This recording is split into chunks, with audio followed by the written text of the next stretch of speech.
भविष्य में मानवता ने एक ऐतिहासिक उपलब्धि हासिल की है।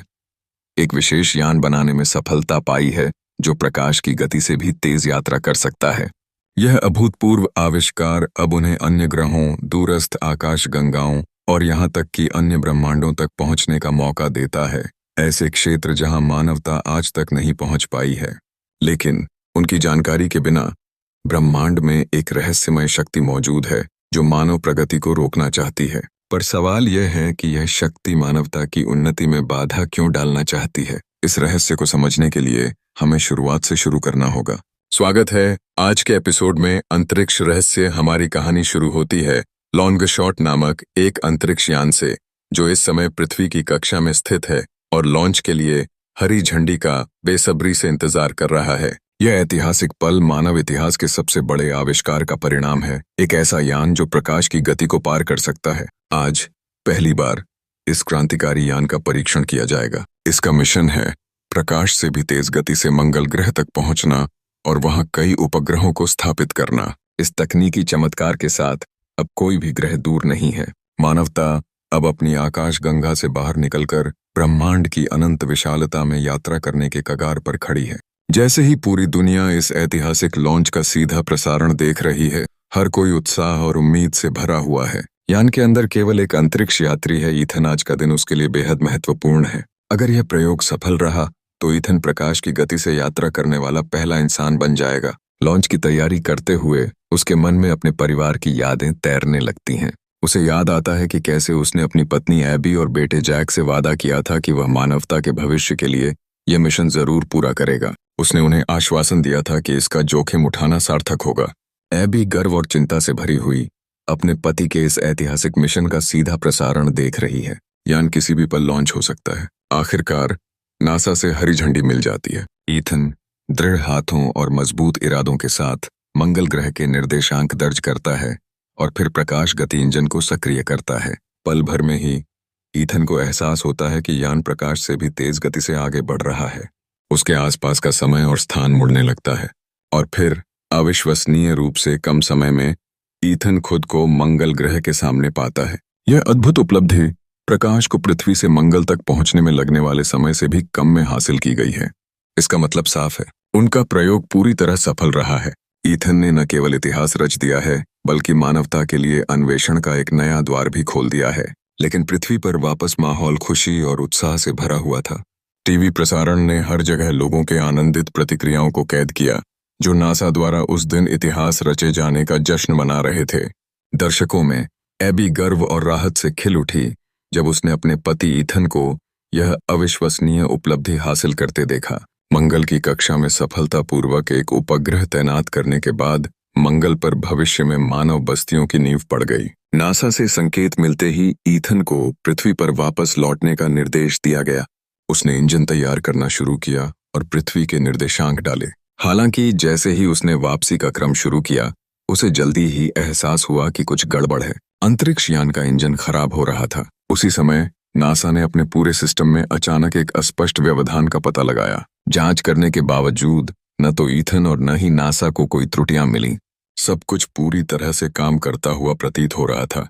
फिर भी निस्संदेह कुछ गड़बड़ थी। ईथन ने जल्द ही पाया कि उसका सिस्टम अब उसके नियंत्रण में नहीं था। घबराहट फैल गई जब उसका अंतरिक्ष यान अचानक एक वर्महोल में समा गया। नासा ने आतंक के साथ देखा कि ईथन के यान से उनका संपर्क टूट गया। ईथन ने महसूस किया कि उसका यान मिल्की वे आकाशगंगा से परे खींचा जा रहा था और उसके पास इसके प्रक्षेप वक्र पर कोई नियंत्रण नहीं था। असहाय और भटकता हुआ ईथन अंतरिक्ष के अज्ञात क्षेत्रों में जा रहा था। आखिरकार यान वर्महोल से बाहर निकला। ईथन ने खुद को ब्रह्मांड के एक पूरी तरह से अपरिचित हिस्से में पाया, मानव अन्वेषण के क्षेत्रों से बहुत दूर। ईथन की आंखें आश्चर्य से फैल गईं जब उसने अपने अंतरिक्ष यान की खिड़की से बाहर देखा। उसके सामने एक विशाल एलियन संरचना थी, उन्नत प्रौद्योगिकी का एक विस्मयकारी प्रमाण। अब उसके लिए यह स्पष्ट हो गया था कि इस संरचना ने मिल्की वे आकाश गंगा में वर्महोल बनाया था और उसे इस अज्ञात स्थान पर ले आया था। पृथ्वी पर वैज्ञानिक समान रूप से हैरान थे। उनके उपकरण ईथन के यान को आकाशगंगा के भीतर कहीं भी ट्रैक करने में असमर्थ थे। अटकलें लगाई जाने लगीं। यान इतनी जल्दी और पूरी तरह से कैसे गायब हो सकता है? दुनिया भर के समाचार चैनलों ने इस कहानी को प्रसारित किया। पहला प्रकाश गति अंतरिक्ष यान मंगल के आसपास से गायब हो गया था।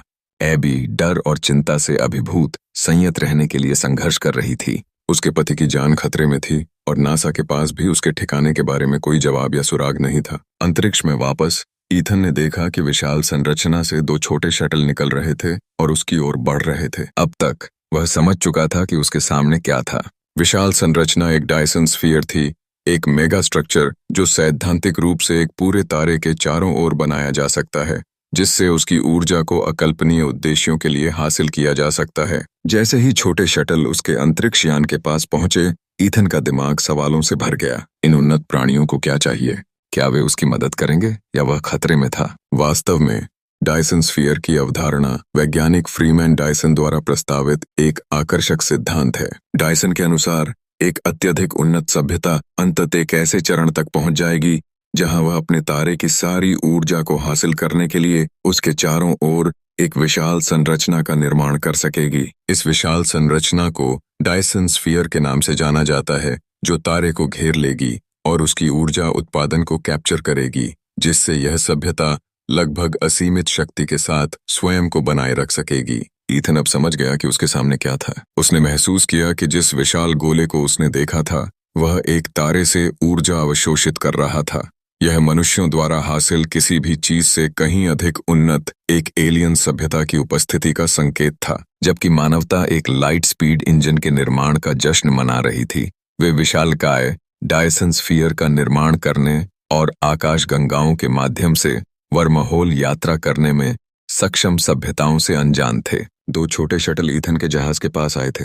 उस पर डर हावी हो गया, क्योंकि वह अपने परिवार को फिर कभी न देख पाने की संभावना पर विचार कर रहा था। उसने अपनी पत्नी एबी और उनके बेटे जैक की तस्वीर को देखा, जो उनके चेहरों से उन क्षणों में ताकत खींचने की कोशिश कर रहा था जो शायद उसके आखिरी क्षण हो सकते थे। शटल ने उसके जहाज को विघटित करना शुरू कर दिया। ईथन ने खुद को स्थिर किया, सबसे बुरे की आशंका से। अचानक एक चमक में उसका शरीर विघटित हो गया और वह अपने जहाज से गायब हो गया। इस बीच पृथ्वी पर एबी ने लगभग सभी उम्मीद खो दी थी। जहाज के गायब होने के एक दिन बीत चुका था और नासा अभी भी ईथन के जहाज का पता नहीं लगा सका था। तभी अचानक उन्हें संकेत मिलने लगे जो इंगित कर रहे थे कि पृथ्वी की कक्षा में एक बड़ा वर्महोल खुल रहा था।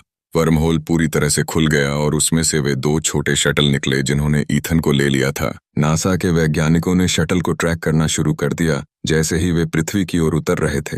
एबी और जैक बाहर अजीब आवाजें सुनकर जांच करने के लिए दौड़े। उनके आश्चर्य के लिए उन्होंने देखा कि एलियन शटल पास में उतर रहे थे। शटल ने एक उन्नत बॉडी ट्रांसफर तकनीक का उपयोग करके उनके सामने ईथन को पुनर्गठित किया। एक बार जब ईथन पूरी तरह से पुनर्गठित हो गया तो शटल वर्महोल में वापस चले गए, जो उनके पीछे बंद हो गया। खुशी और राहत से अभिभूत ईथन ने एबी और जैक को गले लगा लिया। उसने समझाया कि एलियन ने एक संदेश दिया था, मनुष्यों को अपनी आकाश गंगा से आगे या प्रकाश की गति से यात्रा करने की अनुमति नहीं थी। यही कारण था कि उन्होंने उसके जहाज का अपहरण कर लिया था और उसे अपने डायसन स्फीयर में ले गए थे। एलियन उन्नत सभ्यता ने इन अविश्वसनीय संरचनाओं का निर्माण किया था और आकाश गंगाओं में वर्महोल खोलने की क्षमता थी। इस घटना के बावजूद ईथन अपने परिवार के साथ फिर से मिलकर बहुत खुश था और उसने नासा के वैज्ञानिकों को एलियन की चेतावनी बताई। वास्तव में एलियन ने खुलासा किया कि वे हमेशा से मनुष्यों पर नजर रख रहे थे, क्योंकि मानवता अब तक कोई खतरा नहीं थी। उन्होंने छिपे रहना चुना था। हालांकि अब जब मनुष्य प्रकाश की गति से यात्रा करने में सक्षम थे, एलियन के पास हस्तक्षेप करने के अलावा कोई चारा नहीं था। उन्होंने ईथन को एक सख्त चेतावनी के साथ वापस भेजा, मनुष्यों को आगे बढ़ने की अनुमति नहीं है या फिर उनकी सभ्यता का पूर्ण विनाश होगा। यह कहानी एक अंधेरे और विचारोत्तेजक नोट पर समाप्त होती है। क्या वास्तव में वहां उन्नत एलियन सभ्यताएं हैं जिनकी क्षमताएं मानव कल्पना से परे हैं? क्या उनके पास मानवता के भाग्य को नियंत्रित करने की शक्ति है, यह सुनिश्चित करते हुए कि हम अपनी सीमाओं को पार न करें? और क्या हम शायद उनकी निरंतर निगरानी में हैं बिना यह जाने? इसके साथ कहानी समाप्त होती है। और वीडियो देखने के लिए धन्यवाद दोस्तों।